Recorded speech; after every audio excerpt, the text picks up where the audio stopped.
نحمده ونصلي على رسوله الكريم اما بعد فاعوذ بالله من الشیطان الرجیم بسم اللہ الرحمن الرحیم السلام علیکم۔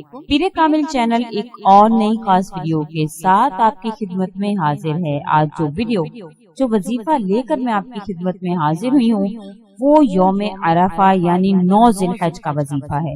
عرفہ کے دن نوافل کی ادائیگی کے حوالے سے بہت زیادہ فضیلت آئی ہے اور اس دن کے حوالے سے علی رضی اللہ تعالی عنہ کا قول ہے کہ جو بھی شخص حضور اقدس صلی اللہ علیہ وسلم کا بتایا ہوا یہ وظیفہ کر لیتا ہے تو اللہ تعالیٰ فرشتوں کو گواہ بنا کر کہتے ہیں کہ آج کے دن تم گواہ رہو کہ آج کے دن یہ جو بھی مانگے گا میں اس کو عطا کروں گا۔ اور اس کے بہت سی فضیلتیں ہیں یوم عرفہ کی، انشاءاللہ وہ بھی میں آپ کو احادیث کی روشنی میں آپ سے ذکر کروں گی، وظیفہ میں آپ سے بعد میں ذکر کروں گی، تو اس کی فضیلتوں کو ضرور سن لیجئے گا تاکہ آپ کو اس دن کی اہمیت کے بارے میں اور احادیث مبارکہ میں اس کے حوالے سے کیا نازل ہوا ہے وہ آپ کو ضرور معلوم ہونا چاہیے۔ وظیفہ ذکر کرنے سے پہلے اگر آپ نے ہمارے چینل کو سبسکرائب نہیں کیا ہے تو آپ ہمارے چینل کو سبسکرائب کر دیں اور مزید اپڈیٹس حاصل کرنے کے لیے بیل آئیکن بٹن کو ضرور پریس کریں۔ عرفہ کے دن کی نوافل کی ادائیگی کی فضیلت بہت زیادہ بیان ہوئی ہے۔ حضرت علی رضی اللہ تعالیٰ عنہ اور حضرت عبداللہ بن مسعود رضی اللہ تعالیٰ عنہ سے مروی ہے کہ نبی کریم صلی اللہ علیہ وسلم نے ارشاد فرمایا کہ جو شخص عرفہ کے دن نوافل کی ادائیگی کرے تو اللہ تعالیٰ فرماتا ہے فرشتوں سے کہ تم گواہ رہو کہ میں نے اس شخص کو بخش دیا۔ حضرت ابو ہریرہ رضی اللہ تعالیٰ عنہ سے مروی ہے کہ نبی کریم صلی اللہ علیہ وسلم نے ارشاد فرمایا کہ جو شخص عرفہ کے دن ظہر اور عصر کے درمیان نوافل ادا کرتا ہے تو اللہ تعالیٰ اس کو اس کے بدلہ میں ہزاروں نیکیاں عطا فرماتا ہے۔ قرآن پاک کے ہر لفظ کے بدلے اللہ تعالیٰ جنت میں اس کا مرتبہ اس قدر بلند کرتا ہے جس کی مسافت 5 برس کی مسافت کے برابر ہوگی۔ قرآن کریم کے حروف کے بدلے اللہ تعالیٰ ہر حرف کے بدلے اسے 70 حوریں عنایت فرمائے گا۔ ہر حور کے ساتھ موتی اور یاقوت کے دسترخوان ہوں گے، ہر دسترخوان پر 1000 رنگ کے کھانے ہوں گے اور جو 70,000 سبز رنگ کے گوشت کے ہوں گے۔ کھانے برف کی طرح سرد اور شہد کی طرح میٹھے اور مشک کی طرح خوشبودار ہوں گے۔ اس کھانے کو نہ آگ نے چھوا ہوگا اور نہ لوہے سے گوشت کو کاٹا گیا ہوگا۔ ہر لقمہ پہلے لقمہ سے بہتر اور مزیدار ہوگا۔ اس کے پاس ایک ایسا پرندہ آئے گا جس کی چونچ سونے کی، بازو سرخ یاقوت کے ہوں گے۔ اس پرندے کے 70,000 پر ہوں گے۔ پرندہ ایسی زمزمہ سنجیاں کرے گا کہ کسی نے ایسی نہیں سنی ہوگی۔ یہ پرندہ کہے گا اے اہل عرفہ مرحبا۔ حضور اقدس صلی اللہ علیہ وسلم نے فرمایا پھر وہ پرندہ اس شخص کے پیالہ میں گر جائے گا اور اس کے ہر پر کے نیچے سے 70 قسم کے کھانے نکلیں گے۔ جنتی اس کو کھائے گا، پھر وہ پرندہ اڑ جائے گا۔ اس نماز کے پڑھنے والے کو مرنے کے بعد جب قبر میں رکھا جائے گا تو قرآن کریم کے ہر حرف کے بدلے اس کی قبر کو منور کیا جائے گا، یہاں تک کہ وہ بیت اللہ کا طواف کرنے والوں کو دیکھ لے گا اپنی قبر میں۔ اس کے لیے جنت کا ایک دروازہ کھول دیا جائے گا اور اس کو اس دروازے سے وہ ثواب اور مرتبہ دکھائی دے گا جو اسی کے لیے مخصوص ہوگا۔ اس کو دیکھ کر وہ کہے گا یا اللہ قیامت برپا کر دے۔ غنیات الطالبین کی یہ حدیث ہے جو میں نے آپ سے ذکر کی ہے۔ اس کے علاوہ حضور اقدس صلی اللہ علیہ وسلم نے فرمایا کہ اس دن عرفہ کے دن کی فضیلت، عرفہ کا دن اتنا قدر اور فضیلت اور برکت والا دن ہے کہ اس دن اللہ تعالیٰ بے شمار لوگوں کو اپنے فضل اور کرم سے بخش دیتا ہے۔ حضور اقدس صلی اللہ علیہ وسلم کا ارشاد ہے کہ اللہ تعالیٰ کے نزدیک عرفہ کا دن تمام دنوں سے زیادہ بہتر ہے۔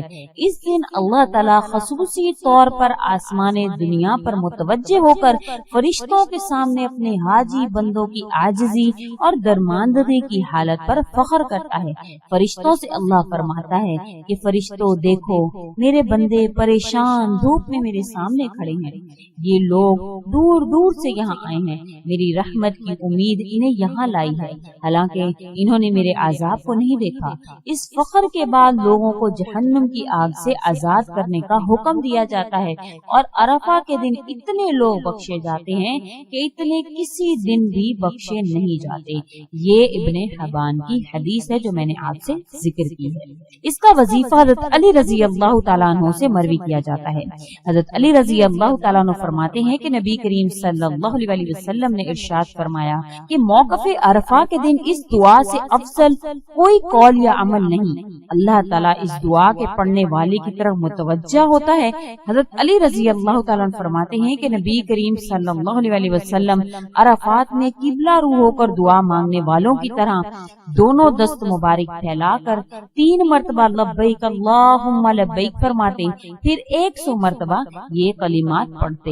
یعنی نبی کریم صلی اللہ علیہ وسلم حاجیوں کی طرح عرفات کے دن جس طرح وہ قبلہ رو ہو کر دعا مانگتے ہیں، اسی طرح نبی کریم صلی اللہ علیہ وسلم ہاتھ کو اپنے دست مبارک کو پھیلا کر 3 مرتبہ تلبیہ یعنی لبیک فرماتے، پھر 100 مرتبہ پڑھتے لا الہ الا اللہ وحدہ لا شریک لہ لہ الملک ولہ الحمد یحیی و یمیت بیدک الخیر وہو علی کل شیء قدیر۔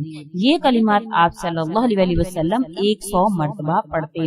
پھر اس کے بعد آپ صلی اللہ علیہ وسلم 100 مرتبہ لا حول ولا قوة الا باللہ العلی العظیم اشہد ان اللہ علی کل شیء قدیر وان اللہ قد احاط بکل شیء علما۔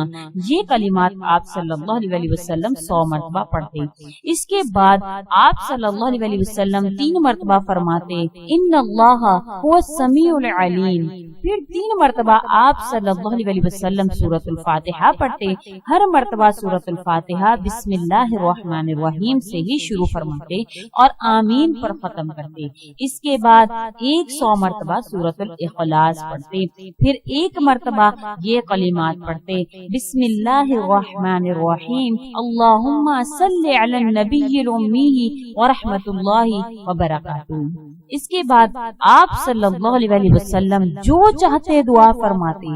حضور اقدس صلی اللہ علیہ وسلم ارشاد فرماتے ہیں کہ جو شخص اس طرح دعا کرتا ہے فرشتوں سے اللہ تعالیٰ فرماتا ہے میرے بندے کو دیکھو، اس نے میرے گھر کی طرف رخ دیا، میری بزرگی بیان کی، تسبیح و تحلیل میں مشغول ہوا، اور جو سورت مجھ سے سب سے زیادہ محبوب تھی وہی پڑھی یعنی سورۃ الفاتحہ، اور میرے رسول صلی اللہ علیہ وسلم پر درود بھیجا۔ میں تم کو گواہ بنا کر کہتا ہوں کہ میں نے اس کے عمل کو قبول کیا اور اس کے اجر و ثواب کو اس پر واجب کر دیا، اور اس کے گناہوں کو بخش دیا، اور اس نے جو کچھ مانگا میں نے اس کو آج کے دن وہ عطا کر دیا، اور اس کی سفارش کو قبول کر لیا۔ یہ غنیمت الطالبین کی حدیث ہے جو میں نے آپ سے ذکر کی ہے۔ نہایت ہی آسان سا عمل ہے۔ حضرت علی رضی اللہ تعالیٰ عنہ سے مروی ہے کہ نبی کریم صلی اللہ علیہ وسلم عرفہ کے دن اسی طرح سے حاجیوں کی طرح قبلہ رو ہو کر دست مبارک کو پھیلا کر یہ عمل کیا کرتے تھے۔ عمل آپ سے دوبارہ آپ کو ایک دفعہ ذکر کر دیتی ہوں تاکہ آپ کو اچھی طریقے سے سمجھ آ جائے۔ آپ نے کرنا کیا ہے کہ 9 ذی الحج کو قبلہ رو ہو کر بیٹھ جانا ہے، دست مبارک کو آسمان کی طرف پھیلا کر 3 مرتبہ لبیک اللہم لبیک لبیک لا شریک لک لبیک یعنی کہ تلبیہ پڑھنا ہے۔ پھر اس کے بعد آپ نے 100 مرتبہ لا الہ الا اللہ وحدہ لا شریک لہ لہ الملک ولہ الحمد یحیی و یمیت بیدہ الخیر وہو علی کل شیء قدیر پڑھنا ہے۔ پھر اس کے بعد آپ نے 100 مرتبہ یہ کلمات پڑھنے ہیں لا حول ولا قوة الا باللہ العلی العظیم اشہد ان اللہ علی کل شیء قدیر وان اللہ قد احاط بکل شیء علما۔ یہ پڑھنا ہے۔ اس کے بعد صرف 3 مرتبہ آپ نے پڑھنا ہے ان اللہ هو السمیع العلیم۔